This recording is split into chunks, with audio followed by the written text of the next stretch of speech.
దేశానికి కావాల్సింది పథకాలు కాదు, మౌలిక సదుపాయాలు. పథకాలు కొంతవరకే ఉపయోగపడతాయి. మౌలిక సదుపాయాలు ఉంటే దేశ భవిష్యత్తు, యువత భవిష్యత్తు బాగుంటుంది. ఇది నా ఖచ్చితమైన అభిప్రాయం.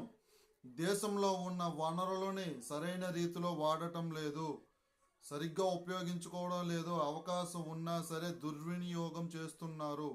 ఖచ్చితంగా దేశంలో ప్రతి మూల రవాణా సదుపాయం ఉండాలి. ప్రతి నదికి రిజర్వాయర్ నిర్మించి కరకట్టల సదుపాయం నదీ తీర ప్రాంతాల్లో ఏర్పాటు చేయాలి. మన దేశంలో తయారైన వస్తువులు మనోళ్ళే వాడాలి. ఇలాంటి సిద్ధాంతాలన్నీ డెవలప్మెంట్ చేయాలంటే ముందుగా మనం ఇతర దేశాల నుంచి దిగుమతి తగ్గించుకొని మన పిల్లలతో, మన యూత్తో మనకు కావాల్సిన అవసరాలు తయారు చేయించుకోవాలి.